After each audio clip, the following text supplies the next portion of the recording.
Bon, bonjour à tout le monde. Il est évident que comme paléontologue professionnel, je ne peux absolument pas rentrer dans toutes les questions techniques qui ont été abordées. Il me faut 3 heures pour faire un cours sur l'origine des primates seulement. Alors vous comprenez qu'avec les vertébrés plus, l'homme plus, etc., on ne serait pas sorti de l'auberge. Je voudrais juste recadrer une série d'idées qui me paraissent importantes. En particulier, qu'est-ce que c'est que ce qu'on pourrait appeler les sciences de l'évolution? Il y a 2 aspects. Il y a vraiment l'histoire de la vie, ce que font les paléontologues, et puis il y a les gens qui travaillent sur les mécanismes. Ce n'est pas du tout les mêmes disciplines. Les gens qui travaillent sur les mécanismes, ce sont les généticiens des populations, les gens qui font la génétique écologique, la génétique du développement, et puis les naturalistes qui étudient les spéciations en cours. Ça, on peut le dire à M. Tasso. Toute une partie des zoologistes et des botanistes pensent qu'ils sont en train d'étudier des spéciations en cours, quand il y a des sous-espèces et des choses comme ça. Bon, personne ne représente ces disciplines ici, et moi je ne les représente pas non plus. Moi je fais partie de cette communauté scientifique qui étudie la paléontologie. Pourquoi est-ce que je crois ce que disent les paléontologues? Chaque année, depuis 30 ans, je vais sur le terrain tous les étés. Chaque année, je lave, je tamise, je trouve les fossiles. Je retourne dans les couches géologiques. Je vois où, géologiquement, sont situés les fossiles. Pour faire ma thèse, je suis allé voir tous les originaux dans les musées. Donc les primates fossiles qui sont dans ma thèse ou dans mes articles, j'ai tous vu les originaux. Et donc, comme j'ai vu les originaux dans ma discipline et dans ce que je publie, je n'ai pas de raison de mettre en doute ce que publient mes collègues qui font la même chose. Nous avons la même profession, nous faisons la même chose. Et en plus, alors pourquoi est-ce que je crois à l'évolution comme histoire de la vie? L'histoire de la vie est très intégrée dans l'histoire de la Terre, elle est extrêmement cohérente avec ce que disent la géophysique, elle acquiert maintenant une grande précision grâce à l'histoire du climat qui vient s'y intégrer. Et comme je suis spécialiste de mammifères primitifs, alors des primates pendant le tertiaire, et puis j'ai publié aussi sur d'autres mammifères, je fais même partie des gens qui ont publié dans Nature, j'ai publié, et de première main, je connais de première main, ces mammifères du début du tertiaire. Alors tous ces mammifères du début du tertiaire, vous savez, c'est en Amérique du Nord que dans les années 1870-1880, on a commencé à trouver la fameuse série évolutive du cheval, doublé d'une série évolutive des chameaux et des camélidés, d'une magnifique histoire des rhinocéros-idés, etc. C'est là qu'on a trouvé les exemples de macroévolution, parce que le cadre géologique était favorable. On n'a pas des fossiles de toutes les époques partout, et on n'est pas très nombreux d'ailleurs comme paléontologues. Mais là où la géologie est favorable, on a trouvé ces très belles séries évolutives, et c'est à ce moment-là que les paléontologues, qui n'étaient pas évolutionnistes avant, juste à l'époque de la publication de l'origine des espèces, beaucoup de paléontologues ne croient pas à l'évolution. Parce que c'est après seulement qu'on a trouvé ces exemples dans le cadre géologique très favorable de l'Amérique du Nord. Les Américains ont de la chance. Il y a des bassins continentaux remplis qui se succèdent du nord au sud. Ils sont remplis de fossiles d'un bout à l'autre. Et là, on a trouvé ces transitions très belles dans la série évolutive du cheval et dans d'autres séries qui brillent par leur absence dans la classe de la création, n'est-ce pas? Dans la classe de la création, vous avez un chapitre sur les fossiles d'Amérique du Nord. No locality, no one of the fossils described since Edward Dunker Cope and March, illustrating early Eocene mammals, all different from living species, and showing the transitions in the evolution of those groups. So, brilliantly absent in your big atlas. Donc c'est un peu embêtant de discuter l'évolution en ne parlant absolument pas de tous les fossiles qui la montrent vraiment. Alors, je saute. Donc, vous avez compris pourquoi moi, comme paléontologue, je crois à l'évolution. Alors, ce n'est pas à cause de l'origine de la vie, qu'on n'explique pas. Ce n'est pas non plus à cause de certaines transitions difficiles à imaginer ou difficiles à comprendre. Ce n'est pas non plus un choix sur quels sont les mécanismes. Il y a des théories sur les mécanismes, des théories qui ont changé. Il y a eu le lamarckisme avant Darwin, il y a eu le darwinisme, il y a eu le néo-darwinisme, il y a eu la théorie synthétique. Maintenant, il y a une extended théorie, encore plus compliquée. Ce n'est pas le problème des paléontologues, ce n'est pas notre métier. Mais moi, quand même, je décris ce que je trouve dans la nature. Je décris les fossiles que nous avons trouvés, et je suis historien, et notre histoire, elle a du sens. Elle a du sens, et en plus, elle a ces transitions entre espèces. Alors moi, je veux bien des millions de dollars, hein, parce que j'ai publié en 85 un article dans lequel j'ai des transitions entre des espèces fossiles. J'ai eu sous ma binoculaire des fossiles tellement proches d'une espèce déjà décrite et tellement proches d'une autre espèce déjà décrite, mais intermédiaire entre les deux. Je ne savais pas comment les nommer, et j'ai montré sur un diagramme comment les morphologies se succèdent, mais je n'ai pas nommé une nouvelle espèce parce que c'était trop proche, ça se recouvrait trop. Donc en fait, les séries graduelles dans lesquelles la variation d'une espèce se déplace progressivement au cours du temps, nous en avons de très beaux exemples chez les mammifères. Il y en a de très bons exemples dans les musées et dans les terrains d'Amérique du Nord, et on sait où sont les fossiles. Hein. Les plus belles transitions fossiles, l'évolution dans les dents entre des Consus et des Notarctus, avec de nouveaux caractères qui apparaissent au cours du temps, et dont on peut étudier les modalités, ils sont à l'université du Michigan à Ann Arbor. Allez-y, demandez à les voir, vous les verrez. Ils existent, ils sont publiés. Alors, le dernier point que je vais faire, c'est et pourquoi est-ce que tout ça serait opposé à la religion? Alors là, il faut faire quand même très attention aux médias. On présente. Il se trouve que Darwin a perdu la foi. Bon, grand bien lui fasse. C'est pas de sa faute d'ailleurs. Enfin, c'est pas de sa faute. C'est à la suite du décès de sa fille et de grandes difficultés, et puis il avait grandi avec une éducation particulière et une grande importance de la théologie naturelle. Ce que je voudrais dire, c'est qu'il y a un grand évolutionniste avant Darwin, Domanius Dalois, un des grands contributeurs à la géologie de l'Europe et à l'histoire de la géologie, qui a été donc un évolutionniste avant Darwin, et qui était un grand catho et quelqu'un qui discutait de la théologie avec ses collègues à la Société géologique de France et à l'Académie à Bruxelles. Très vite, en même temps que Darwin, nous avons un grand paléontologue français, une de nos vedettes qu'on devrait connaître, Albert Gaudry, le fondateur de la galerie de paléontologie du Muséum. Mais il est resté un grand catho toute sa vie. Il a eu de l'admiration pour Darwin, auquel il a dit, mais chapeau, il a ouvert des voies nouvelles, c'est du génie, mais je ne partage pas ses idées philosophiques. Gaudry est resté un grand catho toute sa vie. De l'autre côté de l'Atlantique, il y avait Edward Drinker Cope, d'une famille de Quakers, qui est resté très très religieux toute sa vie. Alors dans un bouquin de 1887, quand il commence un livre de synthèse sur l'évolution, il dit quoi? Il dit la science de l'évolution, c'est la science de la création. Voilà, d'un Quaker, d'un protestant très très marqué par la Bible à l'époque. Aucun problème. Et donc depuis le début, il y a des évolutionnistes chrétiens et des gens qui ont compris que ça n'était pas en contradiction du tout avec la Bible. En tout cas, ça n'est en contradiction qu'avec une lecture très très littérale, et en allant chercher dans la Bible, moi j'y cherche des inspirations religieuses, théologiques, je ne vais pas y chercher de la science, je ne vais pas y chercher ma paléontologie. Alors, il est quand même absolument faux de dire que l'évolution serait une idéologie, ça c'est ce qu'on trouve trop souvent dans la littérature de chez Harun Yahya, qu'elle s'oppose à la religion, non, c'est pas vrai, et faites attention, globalement, les scientifiques sont des chercheurs de vérité. Les scientifiques, de façon générale, dans toutes les disciplines, souvent de façon assez admirable, et ce sont des gens désintéressés, ce sont des chercheurs de vérité dans leur domaine.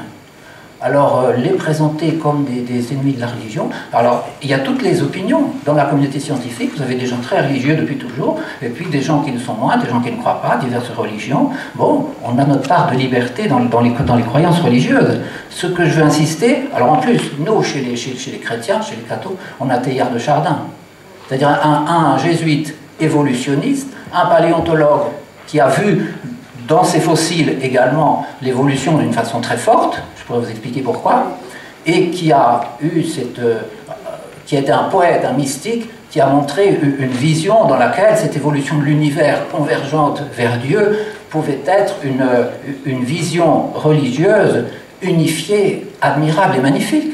Donc nous avons même un grand mystique qui a intégré les données de la science dans une vision de l'évolution de l'univers.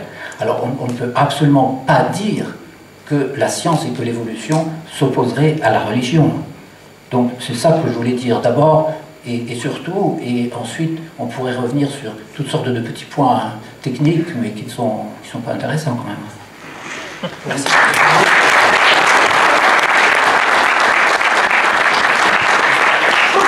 Donc c'est au tour de Pierre Rabichon, qui est neurologue, professeur émérite et doyen honoraire de la faculté de médecine de Montpellier, vice-président de l'Académie mondiale des technologies biomédicales UNESCO et auteur du livre Le Programme Homme aux éditions Presse universitaire de France.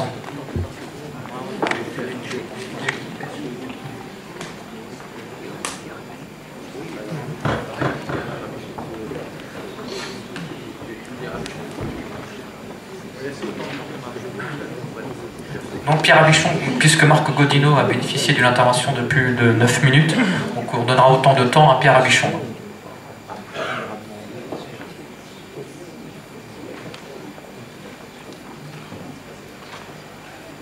Je remercie le comité d'organisation de sa générosité parce que c'est un grand privilège de parler le dernier, ça c'est absolument certain, parce qu'on a tout entendu, mais 5 minutes c'est quand même très difficile pour traiter d'un problème aussi complexe que celui-là. Alors, je regrette dans ce débat qu'on n'ait parlé que de paléontologie, qu'on n'ait pas parlé du vivant, parce que c'est quand même un problème déjà qui semble-t-il le plus important, parce que les paléontologues, qui sont des chercheurs de très grande qualité, travaillent quand même sur des restes. C'est pas la grande cuisine, c'est les restes. Alors évidemment, on peut quand même s'attaquer à la grande cuisine et essayer de comprendre un peu le vivant, qui est absolument extraordinaire. Vous savez qu'il y a 3 millions d'espèces connues qui sont toutes des espèces de très haut niveau, des espèces de haute technologie. Alors Jean Saude, que je connais depuis longtemps, évidemment prend une position en disant l'évolution c'est un fait. Et il prend une phrase de Stéphane Jay Gould disant que finalement il y a des liens de descendance entre les différentes espèces. Et il considère que c'est un fait, absolument, il n'y a pas à discuter, il ne veut pas perdre de temps à en discuter. Et il dit même, c'est pas parce qu'on ne peut pas expliquer un fait qu'il n'existe pas. Alors évidemment, c'est facile de parler comme ça, mais le vrai problème, il est quand même de se pencher sur la filiation des espèces. C'est ça le vrai problème sémantique, le vrai problème de fond.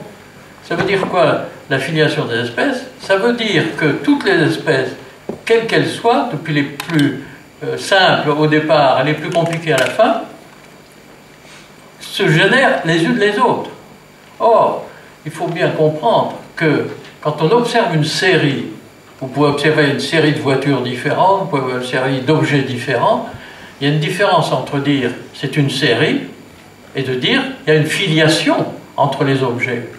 Autrement dit, je souhaiterais vous transmettre ce message rapide et je crois assez précis. Retenez que la sériation ne veut pas dire la filiation. Et ça, c'est extrêmement important. Ça veut dire qu'on peut observer des vivants qui sont arrivés successivement. Je suis complètement d'accord qu'il y a une évolution historique, c'est-à-dire que les vivants ne sont pas tous arrivés en même temps. L'homme arrive le dernier, c'est le seul qui comprend quelque chose, le seul qui est capable de faire des théories, qui est capable de se mettre dans une salle pour discuter ces problèmes-là. Vos chiens à la maison ne s'occupent pas de tout ça. Alors c'est quand même assez important de considérer ce phénomène-là. La filiation interspéciale n'a jamais été démontrée scientifiquement. Jamais. Et il y a des théories, il y a des essais extrêmement importants. Hunt Morgan aux États-Unis sur la drosophile. Ils ont choisi la drosophile non pas parce qu'elle mutait beaucoup, ils ont choisi la drosophile parce qu'elle se reproduit extrêmement vite. Et dans une vie de chercheur, on peut avoir vu 10 000 générations de drosophiles.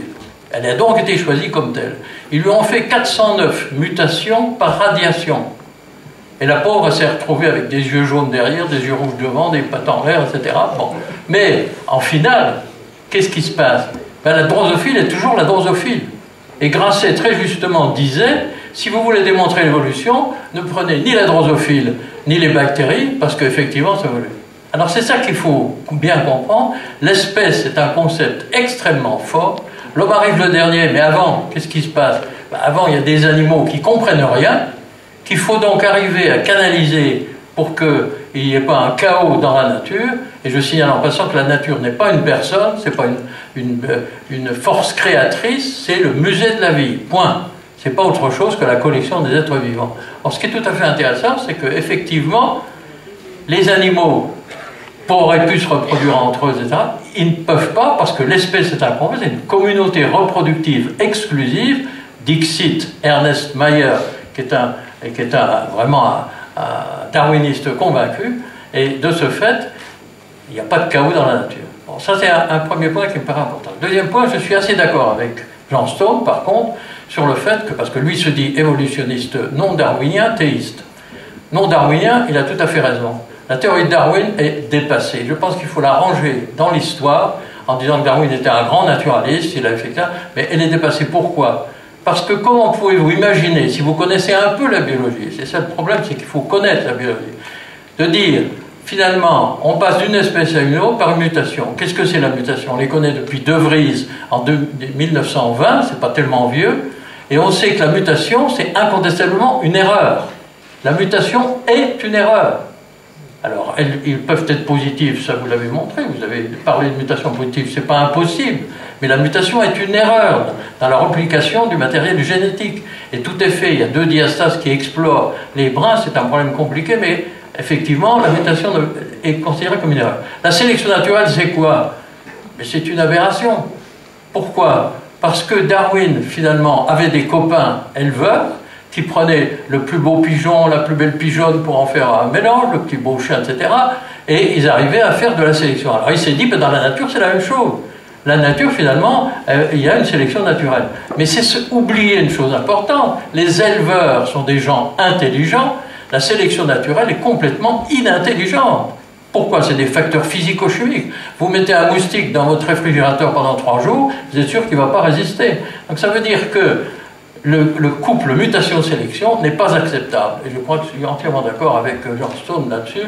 La théorie darwinienne devrait être rejetée, mise dans l'histoire, parce qu'elle mérite d'être mise dans l'histoire, mais pas plus. On ne peut pas baser tout sur cette théorie-là.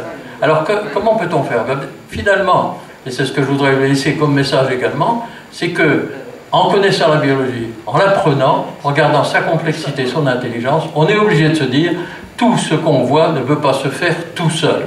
Ça, c'est complètement évident. Alors moi, je parle de constructeur. Il y a forcément un constructeur. C'est pas possible. Ça ne peut pas se faire tout seul. C'est trop compliqué, c'est trop intelligent. Il n'y a pas de raté. Les fossiles sont pas des ratés d'évolution. C'est pas des ratés. Donc ça veut dire qu'il faut beaucoup d'intelligence. Il faut un constructeur. Mais le drame, c'est quoi? C'est que le constructeur, il est invisible et muet. Vous ne pouvez pas lui parler. Vous ne pouvez pas le voir. Parce que si vous le voyez, ben, on ne serait pas ici en train de discuter. C'est tout complètement évident. Et ça, c'est un élément très très fort.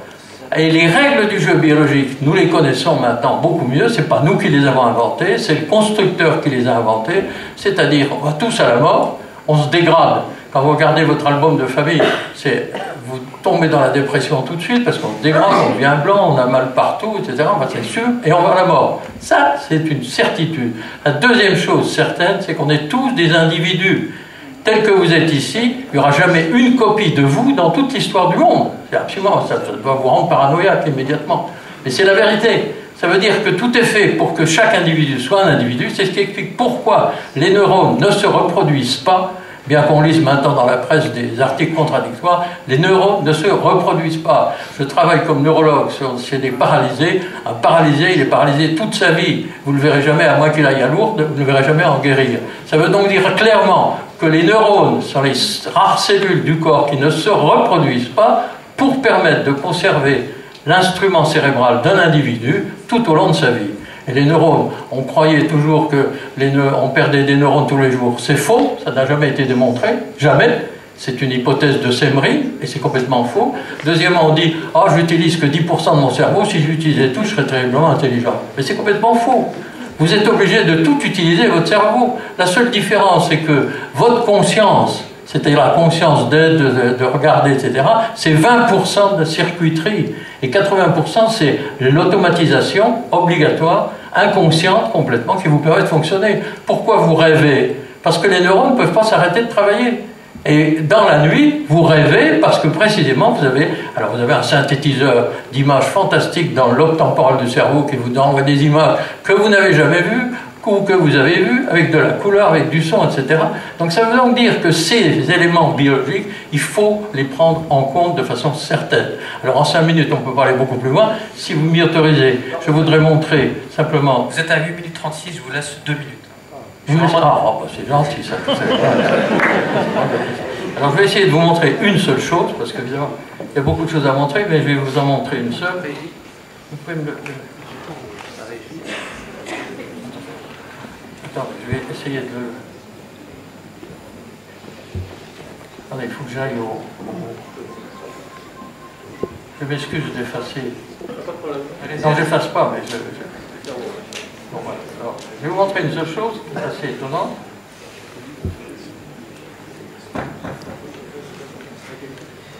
La première chose, l'homme n'a pas construit l'homme, ça vous le savez.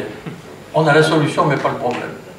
C'est ça qui pour nous est très difficile, comme biologiste, comme anatomiste, comme physiologiste, c'est d'arriver à comprendre l'homme, une construction que nous n'avons pas faite et qui est extrêmement intelligente par ça, c'est absolument clair. Alors je vais vous montrer une seule chose, la fabrication des spermatozoïdes. Alors maintenant, ça peut vous paraître bizarre, mais si vous êtes là, c'est parce qu'il y a un spermatozoïde de votre père qui vous a permis d'être là.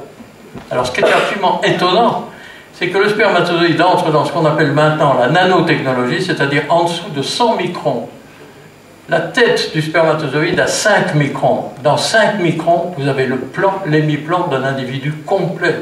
Alors, je ne sais pas si vous réalisez ce que c'est, mais c'est quand même assez extraordinaire. Vous avez derrière des mitochondries qui donnent l'énergie, un flagelle dont on connaît bien maintenant tout le système, 60 microns de longueur, ça se déplace. Alors, évidemment, ça a des caractéristiques. Il se déplace pas rapidement, 3 mm par minute, c'est pas très rapide. Il est fabriqué en 64 jours.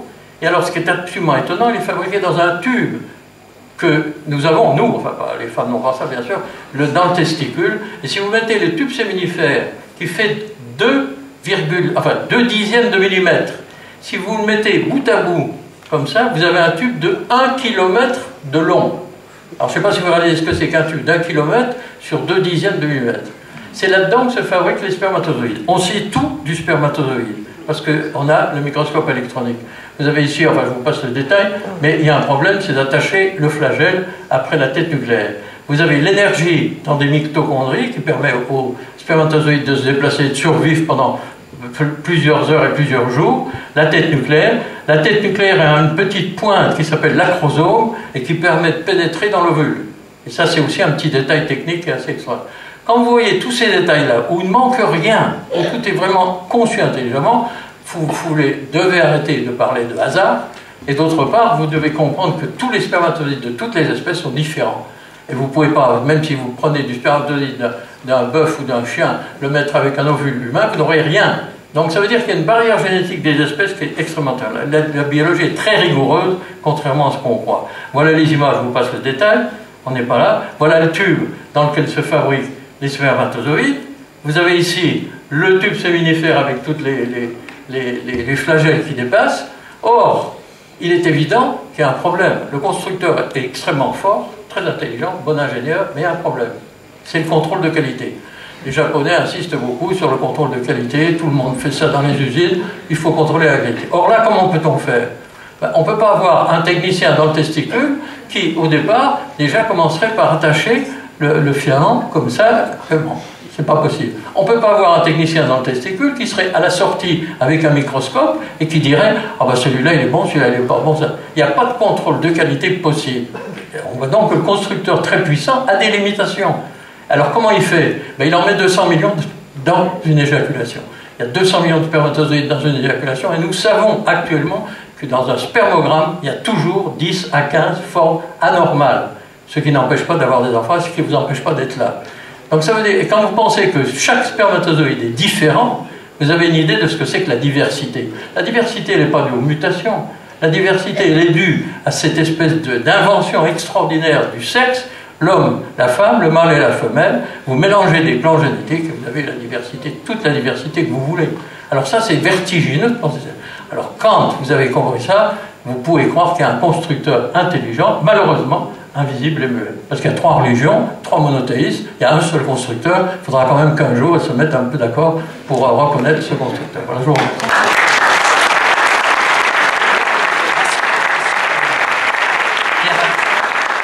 Donc c'est l'heure de la pause.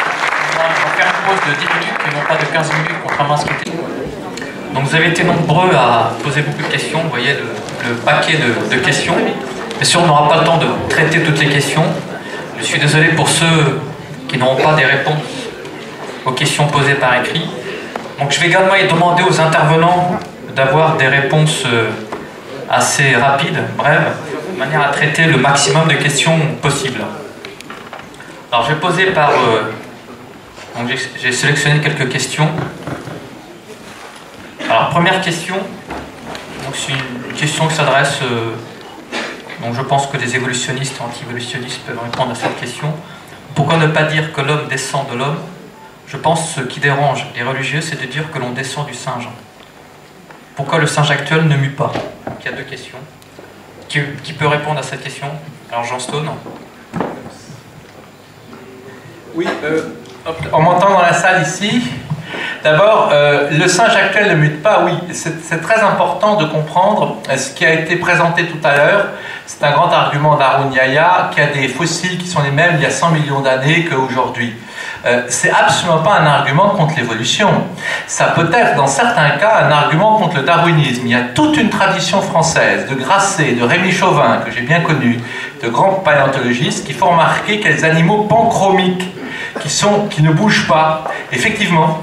Et sur les singes, le fait qu'il y ait des singes aujourd'hui qui ne changent pas, ça ne veut pas dire que l'ancêtre commun de l'homme et du singe n'a pas existé. Ce qui le montre, c'est la génétique. Pierre Rabichon disait qu'on ne parlait que des fossiles. Pas du tout. Je vous ai dit, la meilleure preuve, mais je suis passé très vite, ce sont des preuves génétiques.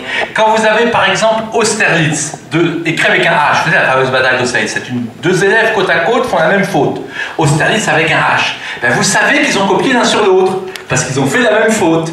La façon dont on sait que l'homme descend effectivement, non pas d'un singe, mais d'un ancêtre commun à nous et aux singes, c'est des fautes comme ça. Il y en a plein. Je vous en ai montré une. La vitamine C, voyez-vous, elle est cassée chez nous, elle est cassée chez les singes. Donc, c'est une faute, voyez. C'est comme ça qu'on peut savoir qu'il y a effectivement un ancêtre commun. Moi, je veux rebondir sur...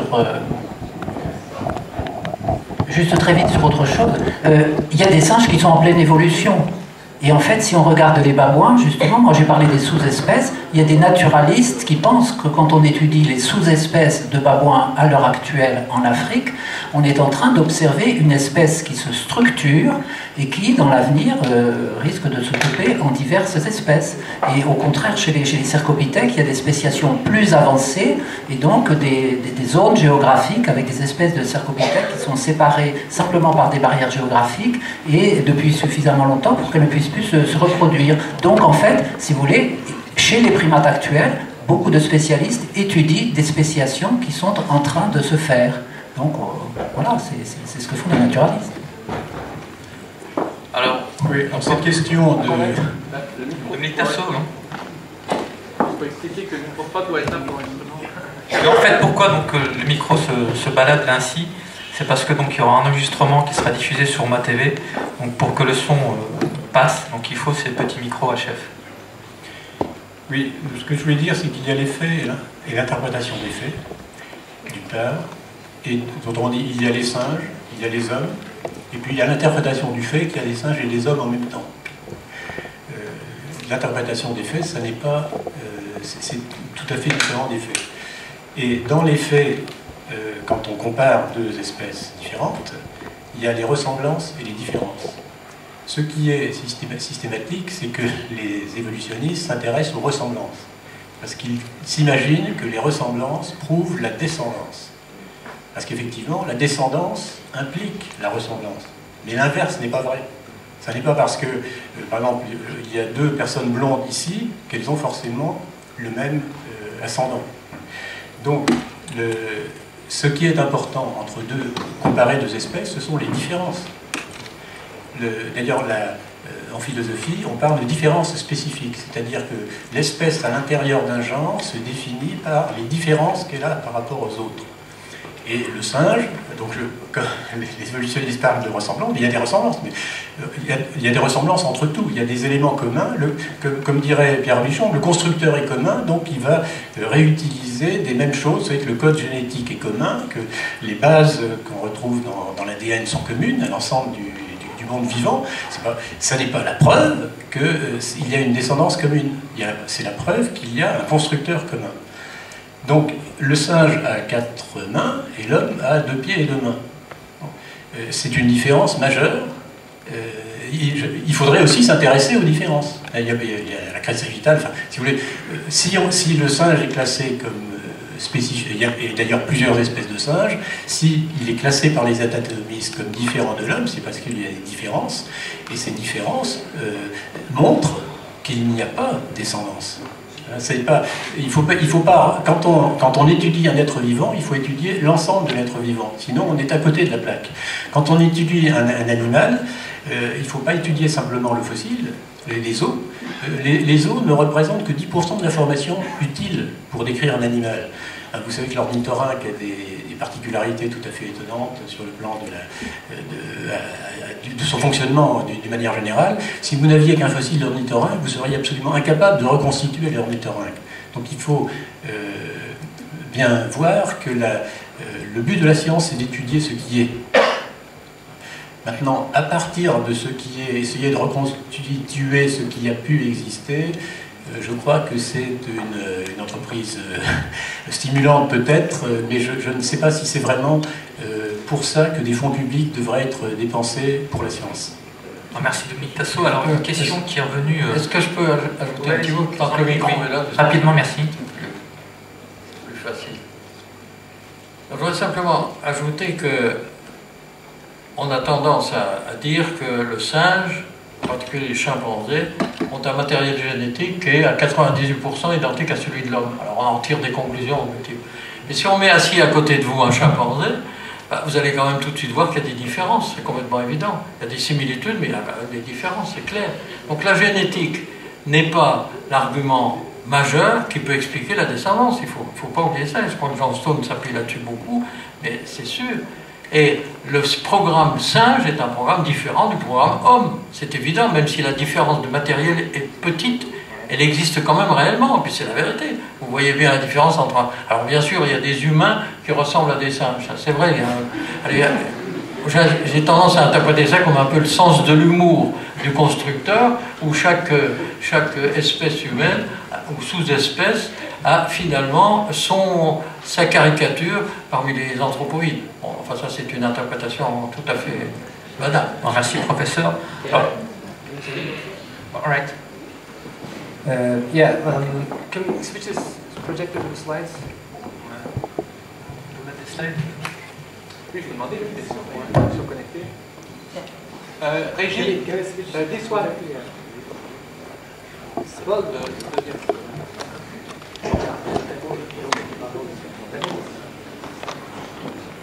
This is the way.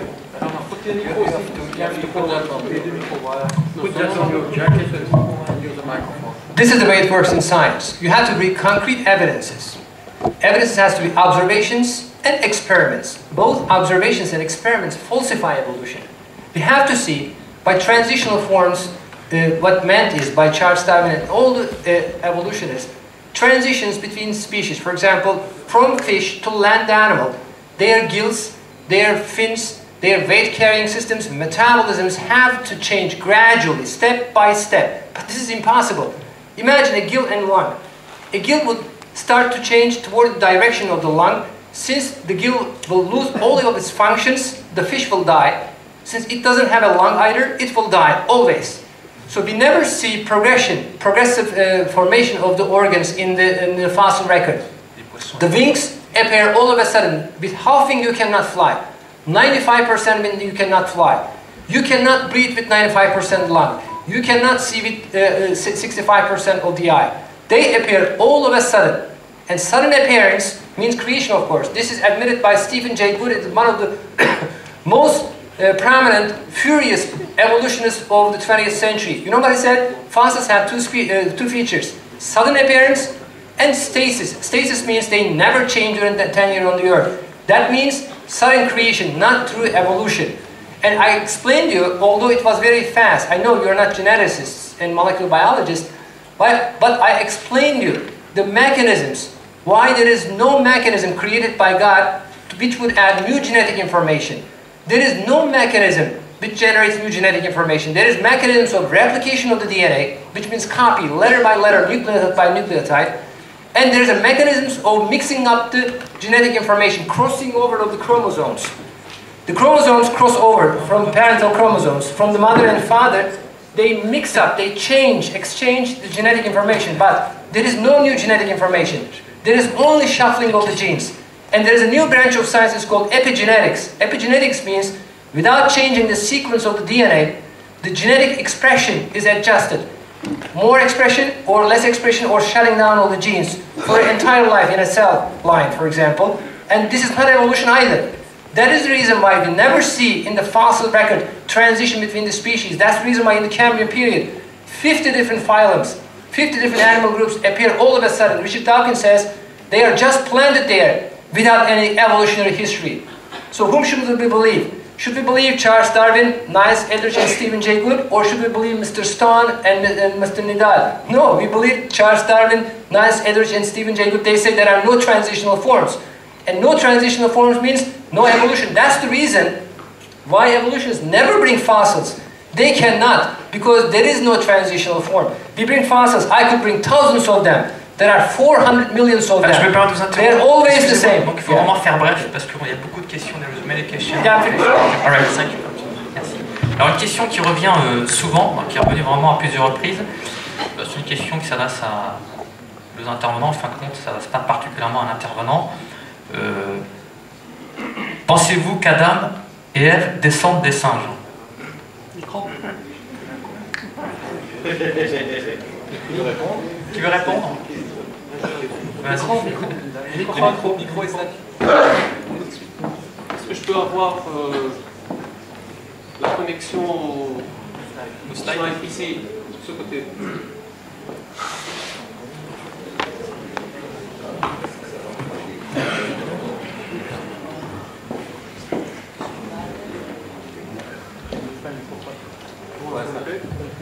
On peut avoir la connexion sur celui-là, je suis connecté ici, sur cet ordinateur.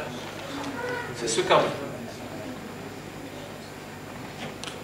Bon, en attendant que la connexion se fasse, et j'espère qu'elle se fera, parce que on nous dit, on nous répète, il faut parler de preuves, il faut être concret. Et quand on parle de preuves et de concret, il faut montrer des choses, il ne faut pas parler comme ça en général. Alors, j'ai deux choses que je voudrais vous montrer. Un, c'est un gène qui a été analysé. Nous avons l'analyse de tout le génome humain et nous avons l'analyse de tout le génome du chimpanzé, nous avons l'analyse de beaucoup de génomes aujourd'hui. Mais un gène en particulier, ou pas en particulier, c'est un exemple que vous pouvez regarder.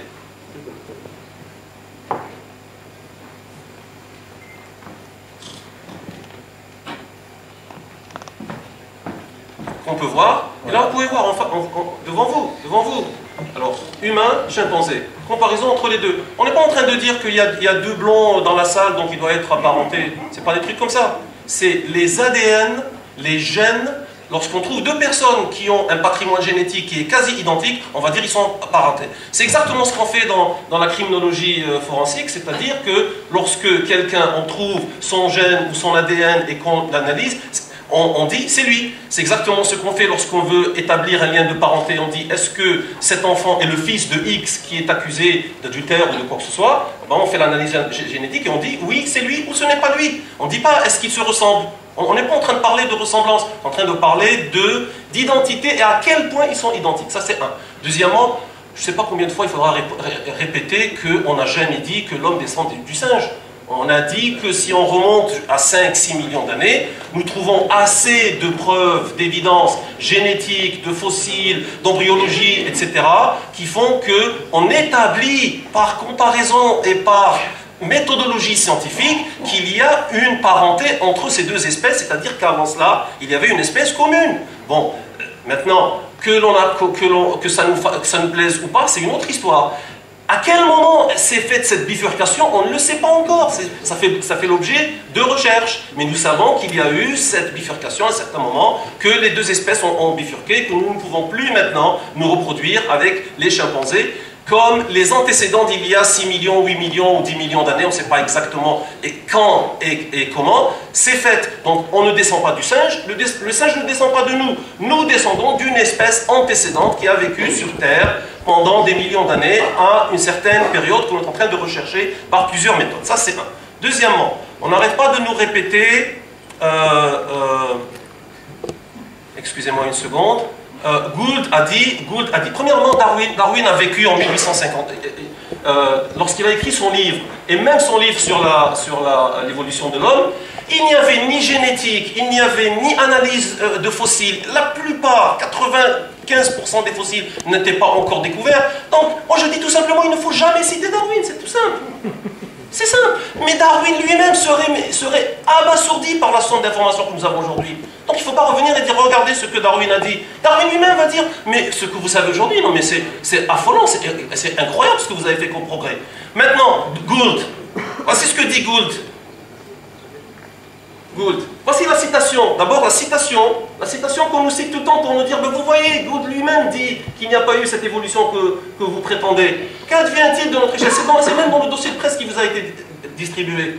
Qu'advient-il de notre échelle si 3 lignées d'hominidés, c'est ce qu'on vous a montré tout à l'heure, l'Australopithèque africanus, l'Australopithèque robuste et l'Homo habilis, et qu'aucune coexiste, que cela coexiste, et qu'aucune ne provient clairement d'une autre. Donc il n'y a pas eu d'évolution, ils vous disent. De plus, aucune des 3 n'a montré de tendance évolutionniste pendant leur existence sur Terre. Bon, alors, moi quand j'ai lu ça, j'ai dit, ah, Gould a dit ça, mais voilà, attendez, mais pour être vraiment rigoureux et méthodologique, il faut que je remonte, que j'aille lire l'article en entier, dans sa langue d'origine, et que je lise les paragraphes d'avant et d'après, pour bien comprendre ce qu'il est en train de dire. Voici ce que dit Gould, et je vais le lire en anglais, et je vais essayer de traduire rapidement en français. Repeated episodes of speciation produce a bush. C'est-à-dire qu'il n'y a pas cette évolution comme ça, de un à l'autre. Il y a tout un buisson comme ça qui se produit. Donc c'est normal que dans le buisson, il y a des lignées qui sont parallèles. Evolutionary sequences, regardez comment il met ça entre guillemets, ça veut dire qu'il n'y a pas vraiment, are not rungs, il n'y a pas des échelons on a ladder sur une échelle, but our retrospective reconstruction of a circuitous, c'est vraiment labyrinthin comme ça, path running like a labyrinth. Regardez ce qu'il dit. At this point, I confess. Lorsque j'ai écrit ça, je dis, et il se dit, mais là, I cringe, mais vraiment, cringe, c'est comme ça. Knowing full well, sachant très bien, ce que, what all the creationists who deluge me with letters must be thinking, ce que les créationnistes, en ce moment, lisant ce paragraphe, mais il vous dit, 30 ans, 40 ans avant, voilà ce qui va se passer. Les gens vont lire ça, ils vont le citer hors contexte, et ils vont dire, oh, so Gould admits that we can trace no evolutionary ladder among early African hominids. On l'a entendu cet après-midi. Oui. Species appear and they later disappear, looking no different from their great-grandfather. Sounds like special creation to me. Il est en train de vous dire ce que les créationnistes, pardon, les anti-évolutionnistes, vont dire en lisant le paragraphe suscité de Gould. Il dit, although one might ask why the Lord saw fit to make so many kinds of hominids and why some of his later productions Homo erectus, in particular, look so much more human than the earlier models. Là, il est en train de taper un peu sur la religion à côté, ou sur du moins une certaine vision simpliste de la religion. Il dit, alors là, si vous dites ça, on pourrait commencer à vous poser des questions sur votre créateur, pourquoi il a fait ça. Hein? Mais il dit, I suggest that the fault is not with evolution itself, but with the false picture of its operation that most of us hold. La plupart d'entre nous voyons l'évolution de cette manière, et c'est pour ça que l'on se trouve dérangé par les données sur le terrain, namely the ladder, c'est-à-dire cette idée qu'une espèce a suivi l'autre. Donc s'il vous plaît, ne citez pas Gould, et ne citez pas Darwin, ne citez pas Eldridge, ne citez pas Lewontin, ne citez pas tous ces gens-là hors contexte. Il faut bien relire, et relire dans la langue d'origine, parce que ce qu'ils vous disent, c'est exactement le contraire de ce que vous dites. Merci Nida. Donc, ok.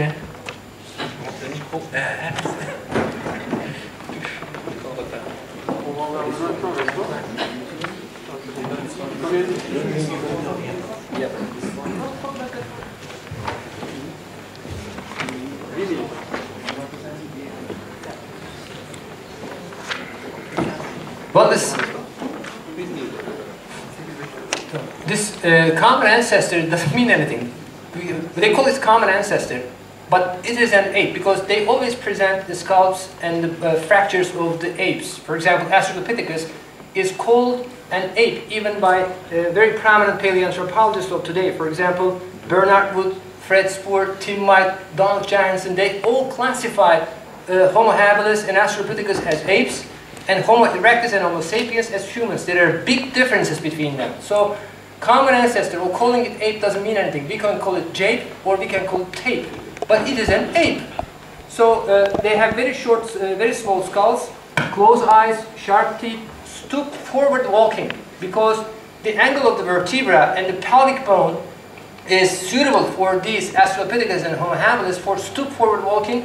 They have long arms and short legs, not like us, and they have prominences to grab the branches of the trees, Australopithecus, and they call it common ancestor, Australopithecus and Homo habilis. So they lived in the forest, they were jumping from trees to trees. They are just extinct ape species.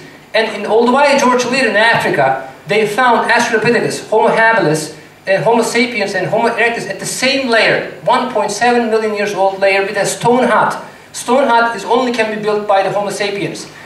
But this genetic difference is not 98% or 99%. The last publications have shown if the insertions and deletions are added in the genetic material, it is much less than 95%, below 95%. So 95% means in 3 billion letters, there are 3 billion letters in the DNA, and the human beings, for example, it makes 120 million letters nucleotides different.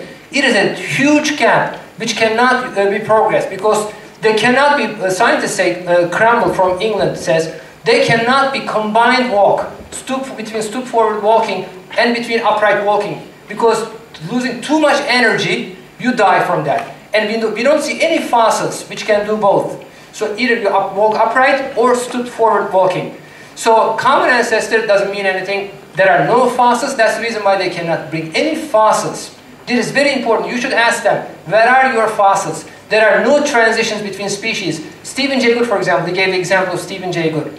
Stephen Jay Gould is a Harvard paleontologist, and he says, the fossils have two features. It is very famous. That's the reason why they developed the claim of the punctuated equilibrium. Saltatory for between species, there is nothing in between. It's he called, there are stasis and sudden appearance of the fossils. And I explained to you, that is very important also. They never go into genetics. In genetics, there is no mechanism which can generate new information. The beneficial, so-called beneficial mutations, they said CCR5, for example, in HIV patients, causes a fatal disease. It's not a beneficial mutation. It causes sclerosing and cholangitis. It's a fatal disease. These people become crippled, and they do not become HIV resistant because HIV virus uses another door to enter the cell. That's the one. Lactose intolerance is there is an automatic shutdown process in our bodies. During the childhood, since you drink more milk, and the lactase enzyme is produced more, and because of the automatic shutdown, its production is being stopped. So in some people there is a mutation in that, but there is a loss of genetic information, so it is not evolution either. So sickle cell anemia causes a very severe disease in homozygotes. In the heterozygotes, the red cells are fragile. Because of being fragile, if they do heavy exercise, they get full symptoms of this disease, so they are crippled also. All the examples, less than a dozen, are not beneficial mutations because there is no beneficial mutation which can generate new genetic information. That means no evolution. So that's the reason why we are against Darwinism. But what they do is they try to find a middle path between Darwinism and religion. But there is no such thing. Evolution is not science. If evolution would be a fact, if we would have the fossil evidence of this, God would create through evolution, we would be defender of evolution. Why shouldn't we defend evolution? But Allah did not. So why should we defend evolution then? If evolution is not science, there is no fossil evidence of that, and there is nothing in the Quran. In the Quran, Adam, peace be upon him, is created, Allah says. Allah gives shape to the mud, clay. With my two hands, Allah says. And then I breathe my soul into that, and with the word be of Allah, it is sudden creation. Because Allah says, I say be, and there it is for all the living beings. And Allah says in another verse, I will read it right now, Allah originates creation, then will regenerate it, and then you will be returned to Him, inshallah. And He who has created all things in the best possible way, Allah says. He commenced the creation of man from clay. Surat Al-Sajda. He created all things in the best possible way means it's not half ape, half human beings. Humans are humans, apes are apes. We have a soul.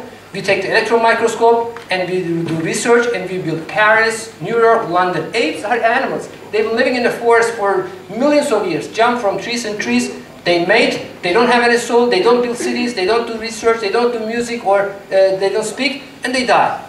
So, huge gap is our soul, and world is a metaphysical word. With our soul, perceive the matter as a level of perception, and this demolishes Darwinism and materialism completely. Like in our dreams, the hardness The color, the light we see are electric signals in our brains. And there is an inner eye, inner ear and inner nose which can see, which can hear, and which can touch, and which can hear. That is our soul. This is a metaphysical being, and we see all this work in the level of the perception, and the creator of the perceptions is Allah, the Lord of the heavens and earth and everything in between. Thank you. Merci Octave. Alors, une question. Ok, alors vas-y. S'il vous plaît, est-ce qu'on peut le mettre sur ce câble-là, en régie? Oui. Je voudrais répondre à ce qu'a dit. Je voudrais répondre à ce qu'a dit Octave Mabouna, parce qu'on entend toujours en boucle les Australopithèques sont des singes, les Australopithèques sont des singes. Je vous l'ai dit 2 fois, le Tiktaalik est un faux. Mais c'est des arguments d'autorité. Moi, je vous ai démontré par A plus B, de façon irréfutable. Le fameux Lucie, vous avez en rouge les os de Lucie qu'on a retrouvés ici. Je vous ai montré ici des photos, c'est des photos en radio, ici des bassins. Je vous ai montré qu'il n'y a aucune possibilité que cet être soit un être qui marche comme un chimpanzé. Et pourtant, vous voyez, le problème des anti-évolutionnistes, c'est qu'ils ne tiennent aucun compte des faits. Vous leur dites un truc, ils appuient sur un bouton, ils repartent en boucle, l'Australopithèque est un singe, il n'y a pas de fossile de transition, il n'y a pas, etc., etc. Et puis dans certains cas, on entend des trucs incroyables, ça je n'avais jamais entendu avant aujourd'hui, le Tiktaalik est un faux. Eh ben, il n'y a personne au monde qui dit ça, sauf évidemment parmi les gens qui sont en dehors du champ scientifique. Je suppose qu'il doit y avoir quelques créationnistes américains qui disent cela, ou anti-évolutionnistes, comme on veut. Mais le problème, c'est que dans les faits, je vous ai dit, il y a autant de fossiles de transition que l'on veut, et on ne peut quand même pas aligner cela. Et quand on dit ensuite, c'est un faux ou il n'y en a pas, ou l'Australopithèque est un singe, c'est un argument d'autorité, il n'y a aucune démonstration. Maintenant, au niveau de la génétique, je vous ai bien dit que la faute d'orthographe, on l'a bien dit, si 2 êtres se ressemblent, on pourrait dire oui, mais en fait Dieu les a créés comme ça, mais c'est la faute d'orthographe dans le génome, le fait qu'effectivement il y ait la même faute d'orthographe dans notre génome et le génome d'un chimpanzé, et pas par exemple pour certaines fautes d'orthographe dans le génome de l'orang-outan. Ça veut dire que l'ancêtre commun entre le chimpanzé et l'homme, il est après l'ancêtre commun entre le chimpanzé, l'homme et l'orang-outan. Et comme ça, vous pouvez tout remonter. Vous pouvez faire un mapping de tout avec la génétique. L'ancêtre commun de l'homme et la souris, il est après l'ancêtre commun de l'homme, la souris et du crocodile. Vous voyez, parce qu'il y a la même erreur dans l'homme et la souris, et ainsi de suite. Et c'est des grosses erreurs, comme je dis, écrire Austerlitz avec un H, par exemple. C'est une façon de savoir que les gens ont copié. Voilà. Donc ça, si vous voulez, c'est la vraie science, et il faut se tenir à ça. Parce que si vous allez avec ce discours-là dans un endroit où il y a des matérialistes, vous n'allez pas tenir 5 minutes, parce qu'eux, ils ont les faits scientifiques. Et si vous leur dites qu'il n'y a pas d'espèce intermédiaire, il n'y a pas de fossile de transition, je dis, vous êtes éjecté tout de suite, vous êtes out, vous n'êtes pas dans le débat scientifique, et vous allez ridiculiser quoi? Eh bien, vous allez ridiculiser la foi que vous prétendez représenter, et ça, c'est très grave. Et je le dis pour les chrétiens comme pour les musulmans. Merci Jean Stone. Une question? Alors, je vous demandais vraiment de faire bref dans vos réponses, parce qu'il y a beaucoup de questions et le temps passe. Alors, une question à l'intention de Dominique Tassot. Citer un texte saint, à l'instar de la Bible, est également un argument autoritaire. Il n'a de crédit que face à un auditoire de croyants et n'a aucune valeur scientifique. Alors, je crois que nous sommes ici sur Oumma TV. Tout à fait. Non, pas encore. On Non. en sera bientôt. Pour l'instant, on est dans un amphithéâtre de la maison de la chimie. Donc nous sommes dans un contexte où la puissance invitante est une puissance qui affirme l'importance de la religion dans la vie de tous les jours. Et c'est évidemment dans ce contexte-là qu'il était tout à fait opportun que je puisse parler de la Bible, comme d'autres ont pu parler du Coran. Mais il est évident qu'il faut bien comprendre qu'il y a une autonomie des différentes disciplines. Alors, l'autonomie des différentes disciplines ne veut pas dire qu'il y ait une séparation complète, et il est certain que précisément quand on arrive à la question des origines, qui normalement ne devrait pas être une question de science, c'est-à-dire, on a beaucoup, tout à l'heure on a beaucoup parlé de fossiles, là, depuis le début du débat. Je pense que c'est à côté de la question, parce que les fossiles ne sont pas l'histoire de la vie, les fossiles sont l'histoire de la mort. Les fossiles, ce sont les cimetières de fossiles, ce sont des cimetières. Si vous vouliez reconstituer la ville de Paris aujourd'hui avec ses habitants en ayant à votre disposition que les cimetières de Paris, la quantité d'informations dont vous disposeriez serait infime par rapport à ce qu'il faudrait connaître pour savoir ce qu'est la ville de Paris et ce que sont les habitants de Paris aujourd'hui. Les ossements ne représentent que 10% peut-être de l'information utile pour connaître un individu. Il est évident que les impossibilités à l'évolution, on ne les trouvera jamais chez les fossiles. De toute façon, les tests d'interfécondité sur fossiles, on ne les fera jamais. Donc, c'est l'être vivant qui compte. Si l'évolution avait eu lieu, elle devrait avoir toujours lieu, et on devrait mettre en évidence aujourd'hui chez les êtres vivants des tendances à passer d'une espèce à l'autre. Alors, ce qu'on reconstitue pour les fossiles, ça n'a, en fait, ce ne sont que des interprétations à partir de faits, mais les faits, c'est des os d'individus morts, ce ne sont pas des êtres vivants, et l'évolution, c'est un phénomène biologique. D'autre part, je voudrais quand même critiquer le fait d'imaginer des ancêtres communs, alors que précisément, pourquoi est-ce qu'on invente ces ancêtres communs? C'est parce qu'on bute sur les différences. Alors justement, les ressemblances, c'est très bien, mais quand on bute sur les différences, à ce moment-là, on voit bien que le passage n'est pas possible. Alors que fait-on? On dit, mais non, bien sûr, l'homme ne descend pas du singe, il y a un ancêtre commun. Ça c'est facile, mais on est dans une science langagière, là. On n'est pas du tout on n'est pas dans la démarche scientifique normale. Et je voudrais quand même signaler une chose tout à fait étrange, c'est que pour l'homme de la rue, l'évolution, c'est que l'homme descend du singe. Et alors, autrement dit, on a un message pour le grand public. Alors lui, il peut avaler n'importe quoi. Et puis, entre scientifiques, alors non, l'homme descend du singe, parce que ça, c'est trop gros, on n'arrivera pas à le montrer. Ils ont un ancêtre commun. Mais si vous voulez, c'est extrêmement pénible de voir ces démarches qui sont de la dialectique, c'est du langage, tout ça. C'est des effets de discours. Alors que normalement, la science, c'est l'examen des faits, l'examen des réalités, l'examen des espèces pour elles-mêmes. Mais cette manie de faire appel à des ancêtres qu'on n'a jamais vus, parce que, attention, les ancêtres en question, on ne les a jamais vus. Il y a dans l'arbre de la vie, ce qu'on appelle l'arbre de la vie, vous savez, on part de la Bible et puis on aboutit aux espèces actuelles, ou fossiles. Mais cet arbre-là est une pure reconstitution, c'est une pure interprétation à partir des faits, mais les faits, ce sont uniquement les rameaux terminaux, c'est-à-dire les espèces, qu'elles soient vivantes ou fossiles. Merci Dominique Tasso. Donc,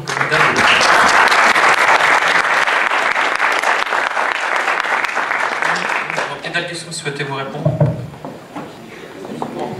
Moi d'abord, je voudrais savoir combien de temps il nous reste, puisque nous sommes accordés pour comptabiliser tout le temps pour les deux camps, et parce que... Il y a plus 6 minutes.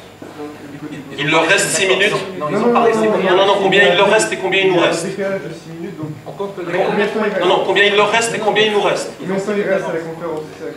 Comment? Ils ont 6 minutes d'avance sur 6 minutes. Ça veut dire quoi ça? Ils ont parlé 6 minutes en plus. C'est ça, ils décident quand on termine. On a terminé, on peut terminer. On peut aller, on peut terminer. D'accord. Ouais, donc après, tout à fait. On terminera. 6 minutes de plus. C'est pas grave. Ils ont parlé 6 minutes. Ok. Bon. Première des choses, je crois qu'il est impératif. Il est impératif de comprendre que quand on parle des textes religieux, on est en train de parler de compatibilité ou pas des textes religieux, que ce soit le Coran, la Bible, le Hadith, c'est-à-dire les citations ou les affirmations du prophète Mohammed, etc. Lorsque nous parlons des textes sacrés, nous parlons de compatibilité et non pas de référence. Ce n'est pas une référence, on ne va pas trouver les faits de l'évolution, ni dans le Coran, ni dans la Bible. Donc on était, jusqu'à présent, tout à l'heure, on était en train de discuter, l'évolution est-elle un fait ou est-elle crédible scientifiquement? Y a-t-il des preuves ou y a-t-il des failles dans la théorie? Et là, personne n'a le droit, scientifiquement, ça c'est que je fasse de l'astrophysique, ou que je fasse de la génétique, ou que je fasse de la géologie, personne ne peut sortir un verset et dire, regardez ce verset, il me dit. Parce que ça, ce n'est pas de la science. Désolé. On peut a posteriori venir et dire que nous avons appris ceci, cela de la science. Est-ce qu'il y a compatibilité? Est-ce qu'il y a matière à interpréter ou recomprendre ou faire appel aux exégètes ou autres? Mais c'est a posteriori et non pas a priori, pas avant. Donc que l'on soit bien clair sur la position des textes sacrés et quand est-ce qu'on les cite et on les cite dans quel cadre. Ça c'est un. Deuxièmement, je suis désolé monsieur Tasso, mais si après toutes les recherches, toutes les références qu'on vous a données pour les fossiles intermédiaires, pour toute la lignée des hominidés, etc. Et nous avons les outils de datation. Par exemple, il y a un fossile, le fossile qui s'appelle Salam, qui a été découvert en 2006, ou qui a été annoncé en 2006, qui avait été découvert, je crois, 4-5 ans avant, par un Éthiopien qui est aujourd'hui à l'Académie de sciences de Californie, qui a publié beaucoup de travaux, et on l'a appelé la petite fille de Lucie. Évidemment, c'est pas la fille naturelle, c'est pas la petite fille, mais pourquoi on a appelé fille, et pourquoi petite, et comment on a mesuré son âge, bien que, entre parenthèses, elle était un petit peu plus âgée, 3,2, 3,3 millions d'années pour l'une et l'autre, parce que par les méthodes scientifiques que nous avons aujourd'hui, de datation, de rayons X, etc., on peut savoir par des fractions de mâchoire, est-ce que ce fossile provient d'une fille ou d'un garçon, et de quel âge, elle avait 3 ans, et comment elle est morte? Et est-ce qu'elle a été mordue par un crocodile ou je ne sais, ou est-ce qu'elle est morte noyée, etc. Ce n'est pas du langage, ce n'est pas de la dialectique ou de la rhétorique, c'est de la science pointue, précise, que tout le monde peut faire. Donc, quand on parle de tous ces fossiles, alors on a entendu aussi tout à l'heure que Hardy est aussi une fraude. Hein? Donc, tous ces fossiles qui ont été travaillés pendant des années, cet Éthiopien a mis 5 ans avant de publier son truc sur Salam, cette métaphoriquement appelée la petite fille de Lucie. 5 ans. Pourquoi? Parce qu'il a mis un temps fou à essayer d'analyser ce crâne qu'il avait trouvé, qui avait des manques, qui avait des parties comme ça, etc.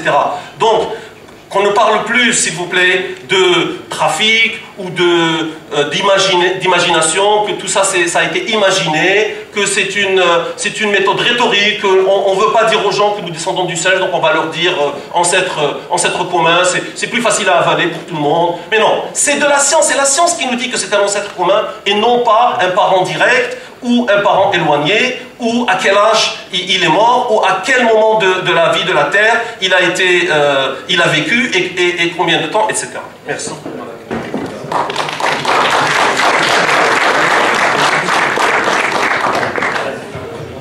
Oui.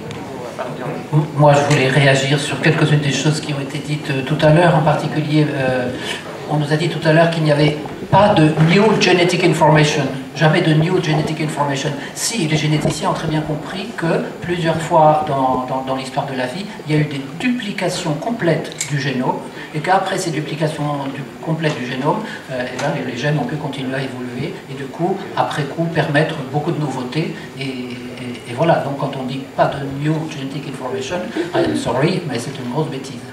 Je voudrais signaler aussi que Gould, il faut faire un peu attention, Gould n'a pas été toujours très correct dans sa discussion des équilibres ponctués du gradualisme, mais quand il a discuté, il a quand même admis tous les exemples de séries évolutives très progressives et très graduelles qui avaient été trouvées par Gingerich et par d'autres. Il ne les a jamais niés.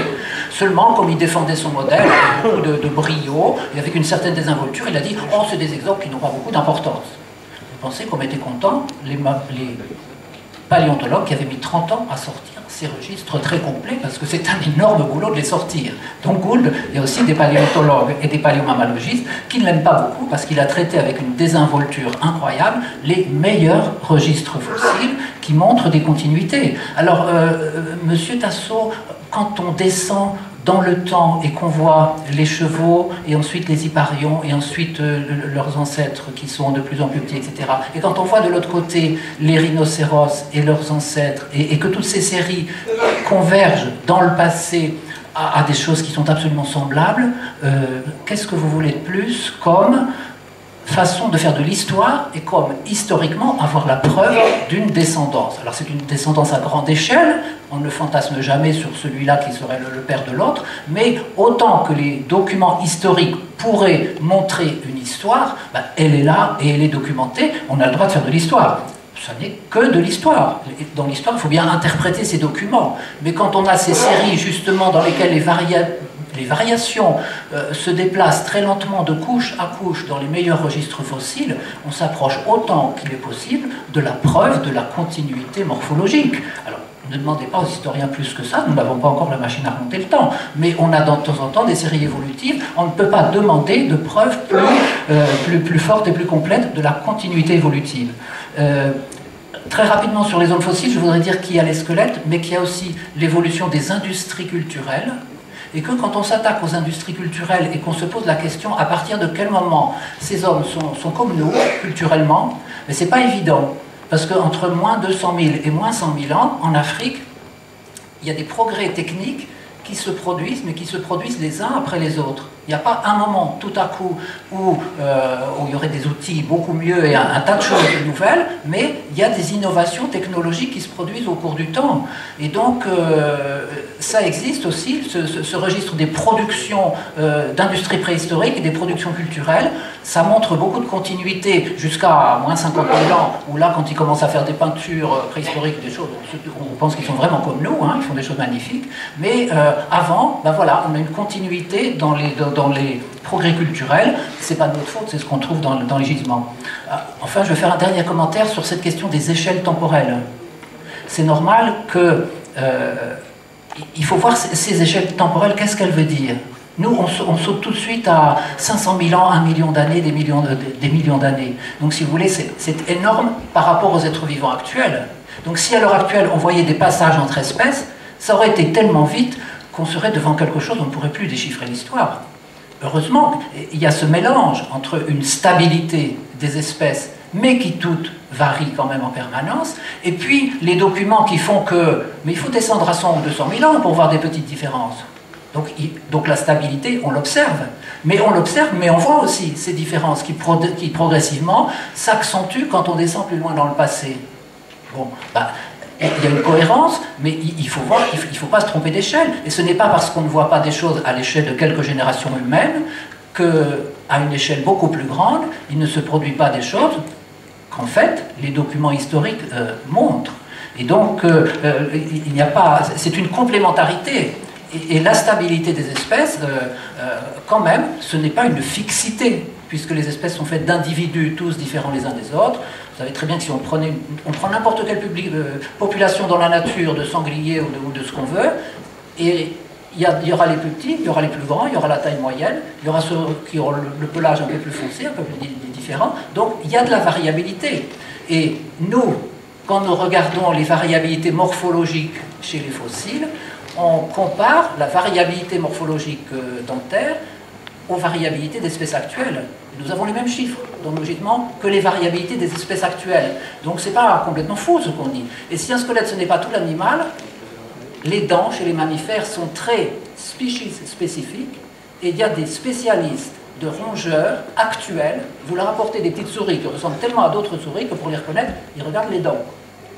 Donc les dents peuvent aller très très loin dans la précision systématique. Et il y a des groupes pour lesquels, avec les dents et les crânes, on va très très loin dans la précision et dans l'histoire qu'on reconstitue. Merci. Merci Marc Godinot.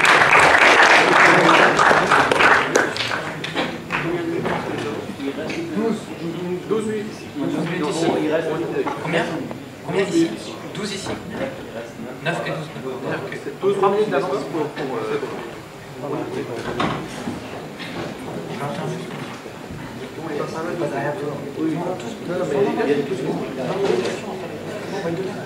Il y a une question justement, j'ai une question pour vous, parce que Monsieur Oscar... Can we switch to my projector? Okay.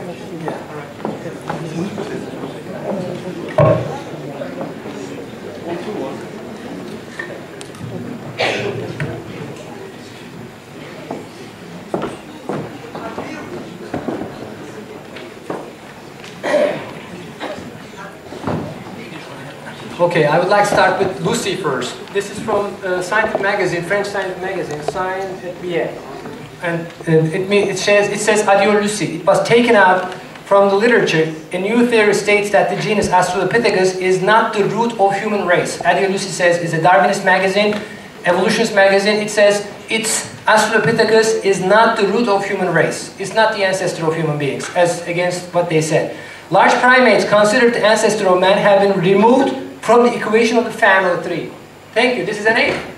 Lucy is an ape. Australopithecus is an ape. It's not only the bony fractures or angle of the vertebra. There are many other details that since I didn't have time to mention to you. For example, Fred Spoor and Bernard Wood, very famous paleoanthropologists, evolutionists, they have done experiments on the semicircular canals of the human race Homo erectus and the Homo sapiens, and the Australopithecus and Homo habilis. You know what they found? The angle of the semicircular canals, which controls the balance, is suitable of the Australopithecus and Homo habilis for stoop forward walking. And in humans, Homo sapiens and Homo erectus for upright walking, a very different angle. Also, the diameter of the hypoglossal nerve, which controls talking, in humans is twice as large. Australopithecus, Homo sapiens is twice as large. Australopithecus and Homo habilis. You know what that means? They are exactly at the same level with the chimpanzees and orangutans, and humans are humans. There is nothing in between. There is huge genetic difference. Now, Tiktaalik rosea. We talked about Tiktaalik rosea. I told it's a forgery. It's a well-known fact in the scientific circles. Let me show you. This is the original picture. That is the original picture of Tiktaalik rosea. No. If you go down below. Okay, this is Tiktaalik rosea and Alligator sinensis comparison. Only a skull was found. That was published in Nature magazine. Only one skull. That is the original picture. And you see eyes on the top, a flat skull. It belongs to a land animal. And that is Alligator sinensis. You see, very similar. Now we go down. Next picture, please. Not this one. Okay. Look here, please. Okay, I will look. Here's the paper. Now I will show you. Here's the paper. We look at the paper. I will show you. This is. Hold on a second. Just be patient. Marc, tu peux intervenir si tu veux. This is the website. We have, excuse me, but we have the original paper of the description. There is not only the skull, there is a skull attached with the rest of the skeleton. Body was added after that. This is University of Chicago's. Hold on a second. Let me talk. This is University of Chicago's Tiktaalik rosea website. It was investigated, did research in University of Chicago. You see only a skull over here, a flat skull. Where is the body? There is no body, right? Now let me show you other pictures. Marc, tu peux prendre the body was added. The body belongs to a fish. The skull belongs to an alligator, very similar to Alligator sinensis. And a fish body was added. You know why? To look at half and land animal, half fish. But it is a forgery. Why do they forgeries? Because they lack the evidence for evolution. Ida, let me show you Ida. Ida is a very recent one actually. This is from Ida. You see, they claimed Ida is the ancestor of man. That was in the world media, in French media, in the United States, all over the world. They presented as the ancestor of man. You know what happened after that? Fossil skeleton known as Ida is not the ancestor of man. Primate fossil is not the ancestor. BBC apologized. New York Times apologized. Why? Because there is no ancestor of man. Ida, Ardi, Tiktaalik rosea, all forgeries. Australopithecus is an ape, extinct ape species. It's called southern ape. That's the reason why science said we removed it from it was removed from the literature. Australopithecus afarensis just belongs to ape species. So now they talked about somebody said about the duplication of the genes. Now I'm going to show you that what duplication means, and you can decide whether it's a new genetic information or not. That is what duplication means. You see a chromosome over here. In one part of the chromosome, the area is duplicated. That means exactly the genetic information. The same copy is being produced, twice as much. Now, this is duplication. Is there a new genetic information? No, just a copy. Now imagine a book. If you copy a chapter in this book, one more time, the chapter exactly the same added to this book, would that increase the information in this book? No, because it is the same of a previous chapter which has been existing from the very beginning. So this is not a new genetic information. Evolution has to show new genetic information, but this is harmful. Duplications are known to be harmful because there are overexpression of the genes. For example, if this gene produces insulin hormone, it produces insulin hormone twice as much. Because of the hypoglycemic shock, you get into coma and die. So if you go into the middle of a genetic information, the duplication, it just destroys the genetic information that it goes into. This person is crippled, disease, cancer, and they die. So it is not a new genetic information, and it is harmful. So none of them, they say, is evidence. We want evidences, scientific evidences, transitional forms, mutations which can shows the production of new genetic information. There is no such thing. that is the reason why they refute evolution. Evolution is not science. Evolution, Darwinism is a pagan religion. Pharaoh of Egypt believed the same thing. He said, the living things emerge out of the mud of the Nile River by chance. So, 3,000 year old religion. Donc Marc Gaudieu, vous voulez répondre à l'argumentation de M. Babounin?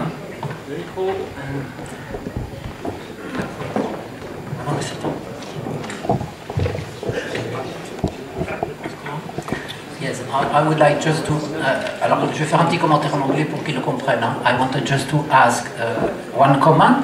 On vient de nous dire que Tiktaalik, c'est une supercherie parce qu'il n'y a que le crâne qui a été décrit. Alors moi j'ai ici l'article original paru dans Nature en 2006, chacun peut venir le voir. Et le spécimen type est un crâne avec toute la partie antérieure associée avec les ceintures pectorales et les nageoires, et il est dit dans le texte par les scientifiques qui les ont décrits qu'ils ont 3 spécimens avec des éléments en connexion. Donc c'est quand même difficile d'avaler que ce serait une supercherie et qu'on aurait collé les uns aux autres, parce que dans la description initiale par les scientifiques, on voit un crâne en association. Alors, I will tell you, the public here cannot understand what you have told about Ida. Ida did not make a big thing in the French public and in the French news because the journalist called me.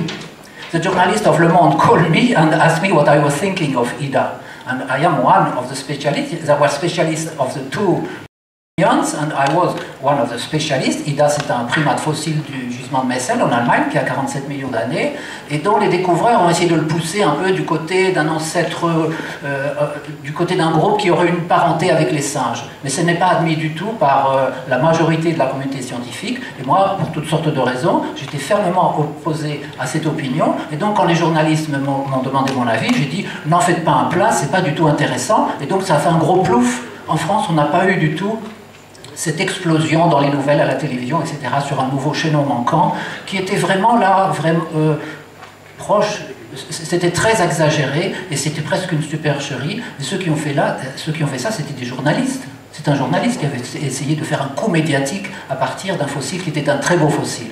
So Ida is unknown in France because I told to the journalist that it's not a haplorhine at all. Donc on va devoir conclure sur cette question puisqu'on a 5 minutes pour libérer la salle, ça soir on va nous mettre dehors. Donc je vais demander un mot de conclusion, 1 minute, mais rapidement alors, rapidement parce que le temps presse, on doit libérer la salle à 19h. Oui, rapidement.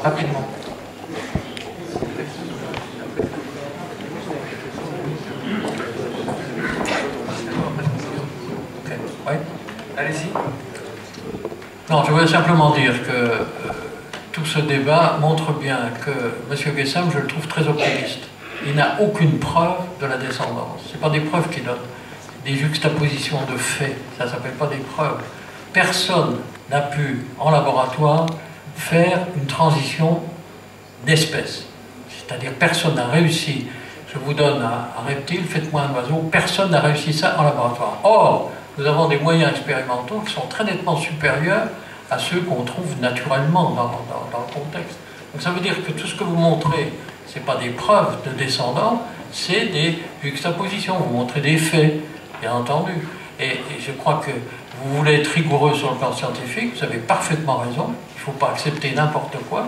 Il y a quand même une interprétation des faits que vous faites vous-même en montrant des fossiles proches, et le fait, les formes de transition, les missing links, c'est un faux problème à mon avis, et c'est dommage de se focaliser là-dessus.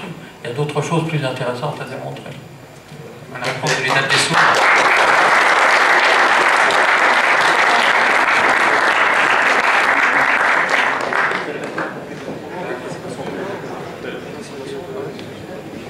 Je vais montrer l'Italie d'abord.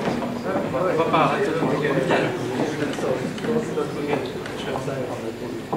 Là ? Oui, une minute.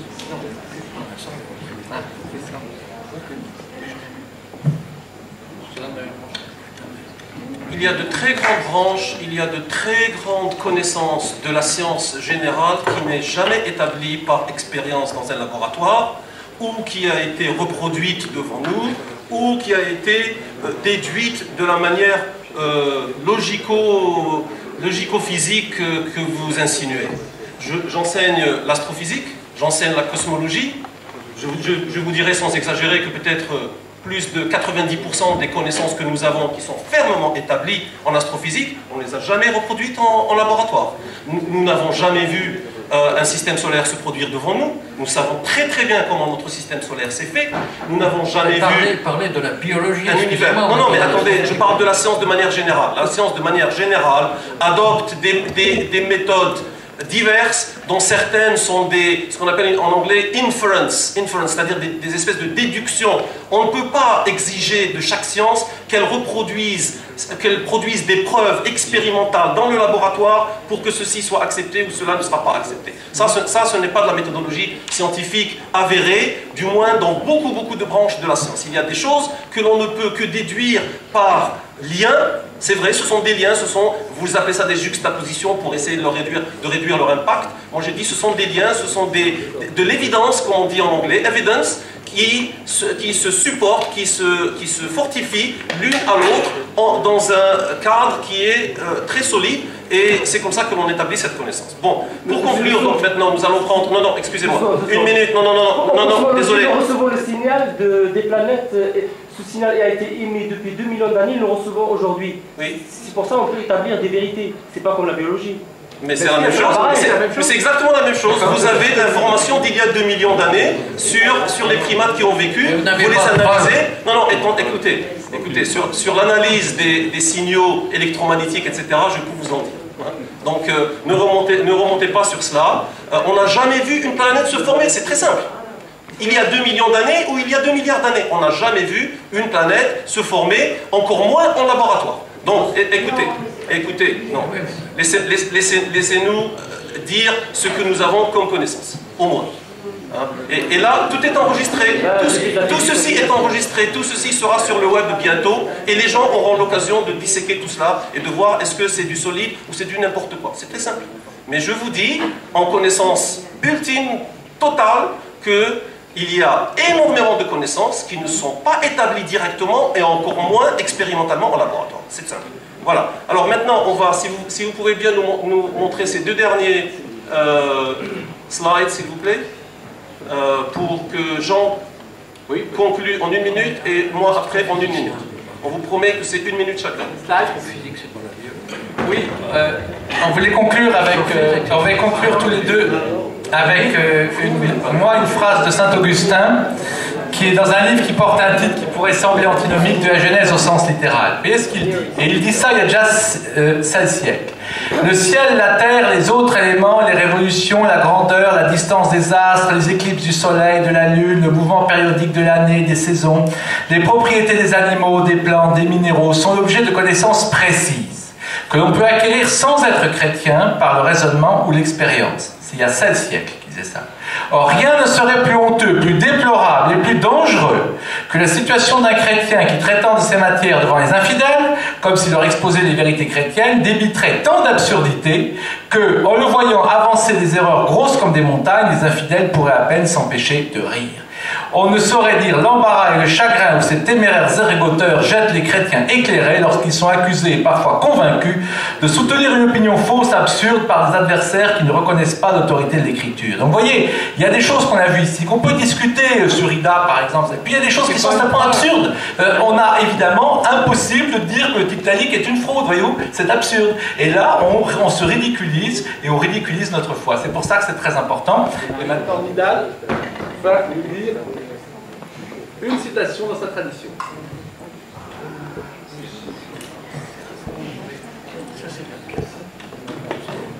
Moi j'ai voulu citer Al-Ghazali, parce que Al-Ghazali est peut-être le théologien ash'ari orthodoxe par excellence dans la tradition musulmane. Même les non-musulmans le connaissent. Et c'est quelqu'un qu'on ne peut pas me reprocher, voilà, c'est un rationaliste, c'est un mu'tazili, c'est el jahid, c'est ceci, cela. C'est Al-Ghazali. Regardez, et je vais vous dire très honnêtement ce que j'ai changé, ce que j'ai inséré dans la citation. Ça, c'est Al-Ghazali qui avait un problème avec les mathématiques et l'astronomie.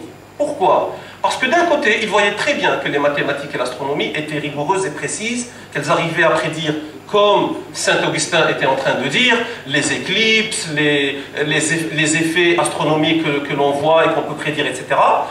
Mais d'un autre côté, il voyait que l'astronomie menait, selon lui, à certains dogmes ou certaines croyances qui étaient trop apparentées à ce que les Grecs croyaient et qui étaient, selon lui, un peu trop éloignées des dogmes orthodoxes musulmans. Donc, il a dit, qu'est-ce qu'on va faire des mathématiques et de l'astronomie? Moi, j'ai seulement enlevé mathématiques, astronomie, j'ai dit science. Et lisez, ou on va lire tout cela ensemble, en gardant en tête, si on appliquait cela, évidemment, lui, il n'a pas parlé de biologie, il n'y avait pas de biologie à l'époque, il n'a pas parlé d'évolution, mais si on appliquait ce que dit Al-Ghazali, ce qu'il disait alors des mathématiques et de l'astronomie, si on l'appliquait aujourd'hui à la biologie et à l'évolution. Il dit, imaginez qu'un musulman sincère veuille défendre sa foi. C'est ce que nos amis veulent faire, c'est ce que nous voulons tous faire. Mais eux, ils veulent, en rejetant toute cette science, l'évolution dans notre cas, il va aller jusqu'à rejeter d'autres aspects de cette science, mais vous avez entendu. Si cela vient à l'attention d'un connaisseur, ce dernier va logiquement rejeter non pas cette science, et là c'est moi qui insère, car il sait qu'elle est solide, ce connaisseur, mais plutôt l'islam. Pourquoi? Car il conclura que ses adeptes s'appuient sur de l'ignorance et sur le rejet des vérités, et je dis scientifiques, lui disait les vérités rationnelles. Et cela ne fera que fortifier l'amour de cette personne envers la science, Al-Ghazali disait la philosophie, mais dans son sens le plus général, et son mépris envers l'islam. Les gens qui s'imaginent en train de défendre l'islam lorsqu'ils rejettent ces sciences, alors que celles-ci, ces sciences, ne présentent pas d'attitude positive ou négative, ces sciences ne sont ni athées, ni matérialistes, ni croyantes, ni quoi que ce soit, ce sont des sciences neutres ou négatives, et ne s'opposent pas à la religion, ces sciences-là. Et je dis, ça c'est Al-Ghazali qui avait des problèmes avec l'astronomie parce qu'elle menait à des cosmologies qu'il n'aimait pas. Il dit, ces gens-là, en fait, font beaucoup de mal à l'islam. Voilà, je vous remercie.